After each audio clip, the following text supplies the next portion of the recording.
What's up, guys? Hope you all are having an amazing day. Welcome back to the channel. In today's video, we're going to be talking about my Pentax 6.7. Ever since I've had it, I've done just one shoot with it. Well, actually two shoots with it because I shot with it yesterday, and I'm super excited for you guys to see what I have created. I did a short film. I posted a little bit teaser on my Instagram. Maybe I'll tease it on here as well. Maybe, we will see. Anyway, the reason why I bought this camera is because I wanted to have a system that I can just grab and go whenever I want it. Like, mostly the RB is going to be for like studio, strobe, anything with strobe and stuff like that.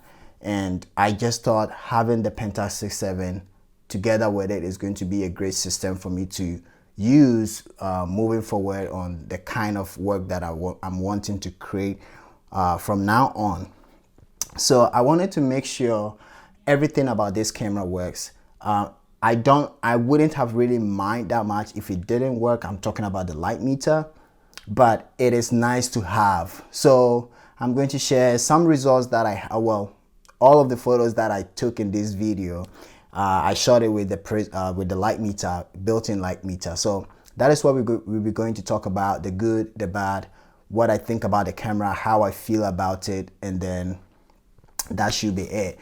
And I'm also going to try to reduce the amount of gear videos that I put out on this channel. Through my journey of trying to find the best camera for the kind of work I do, I have shared the process with you. That is why it seemed like I've been posting videos about cameras and stuff. And mostly, like I said, I know there's a lot of channels out there that will specifically buy a camera just to review it. And that is not what I do. Any camera that I will talk about on this channel, it is a camera that I have bought to use, and I'm sharing my experience with the camera with you guys. So that being said, last week I went out with my friend Ezra, and I went to test specifically the meter on this camera. And wow, I was blown away because the meter was pretty good. It was really, really good. Like, I wasn't expecting it to be that good, to be honest. I'm not exaggerating.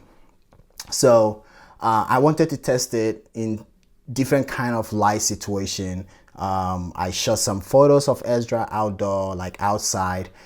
We went into a parking garage, and there is literally no light, just the lights that were in there. We used that, and I'll show you the photos from it. Try to do that just to see how the light meter is going to do. If there's like a bright light source coming from somewhere and a dark background or something like that, how it's going to be able to handle that.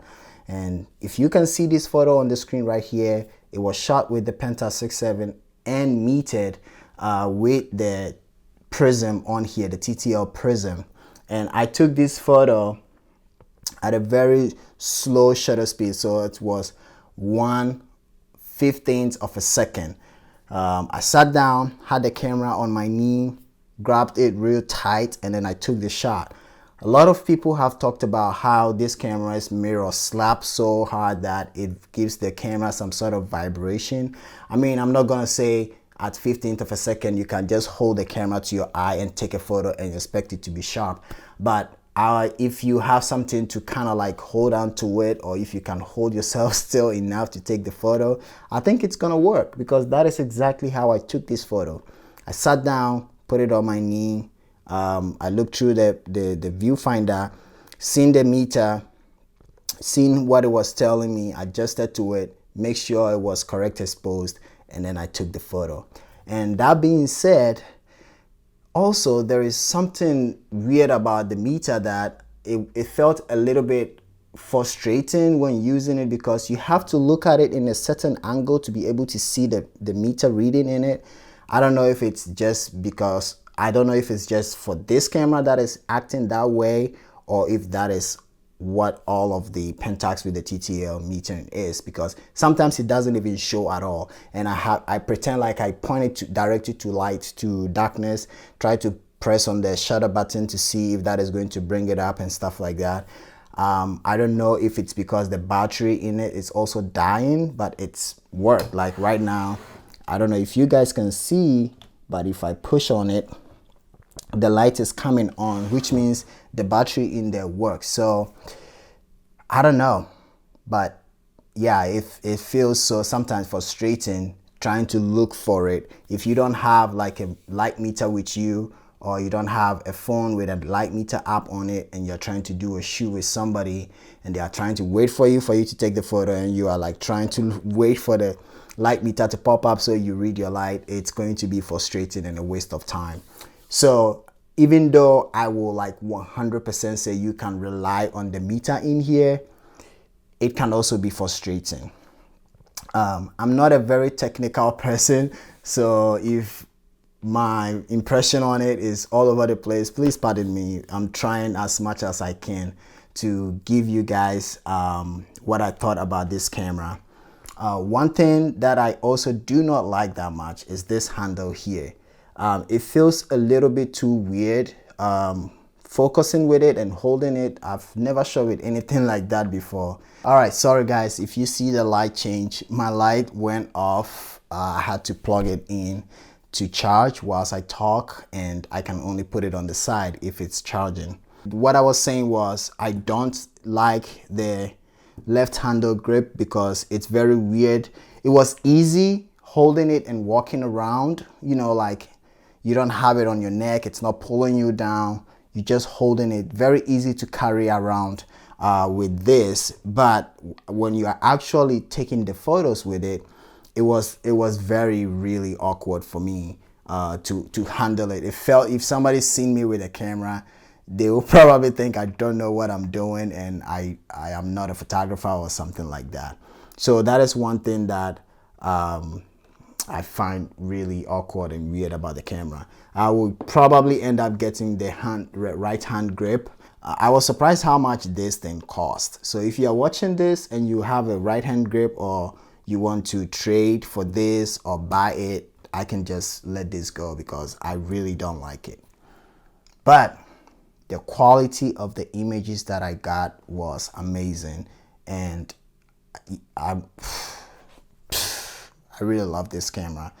So all that I'm saying is this camera is here to stay, hopefully.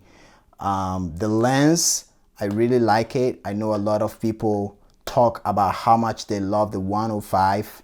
I don't really care that much for it based on the kind of work that I'm doing. Like literally, I bought the 180 for my RB. I have the 127 on it. I bought the 180 and I've not shot it once ever since I bought it. So I'm just gonna keep the one lens for this, also to make it easier and don't have to think about, oh, I'm going out to shoot, what lens should I go out with? So I'm going to probably keep this lens, the 90.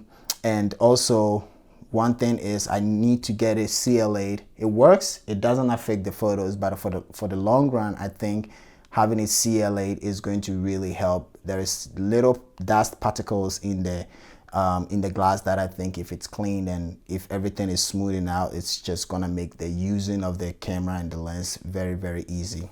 All right, so I think I have said all that I want to say about this camera.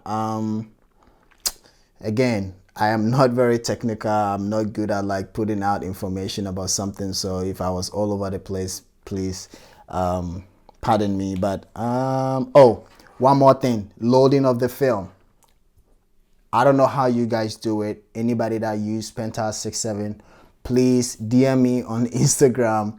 Let us FaceTime or something so you show me how you do it, because like literally yesterday, I tried to load a film and it took me forever to get the film, the spool or whatever it's called, out of one position to the other, and then also getting the film in there. I felt like it was so weird and awkward for me.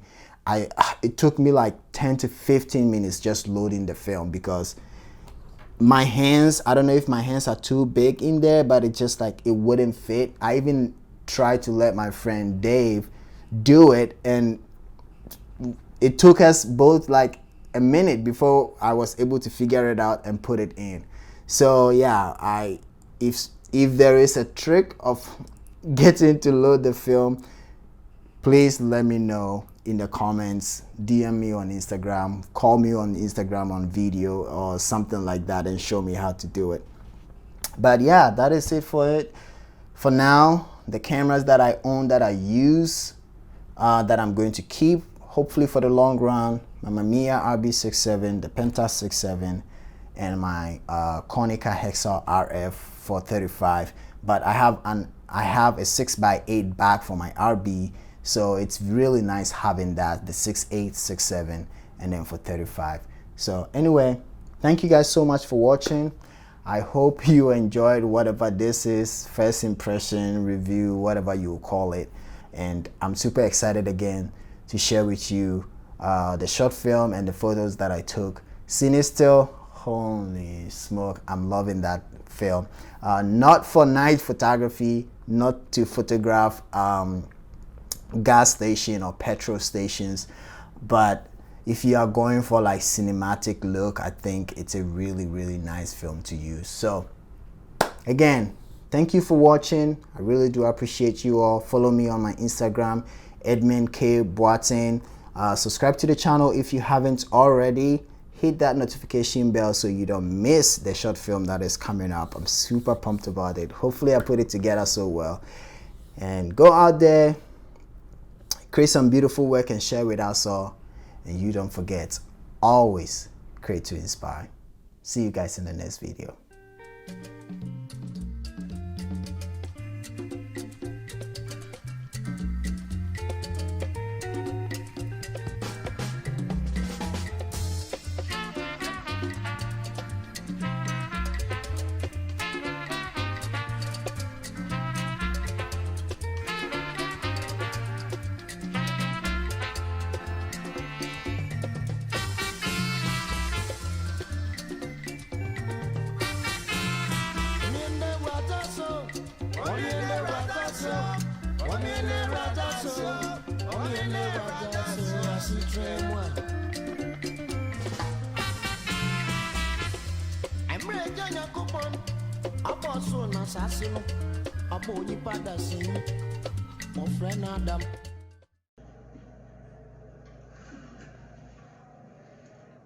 Do you have it? No. No? Boss, listen, it's a shortage out here. I can't find It's it been anywhere. over a month. I know, boss, but listen. It's due to COVID. Come on now, listen. I can get it to you at least in about 2 or 3 more days. Just give me more time. That's all I need.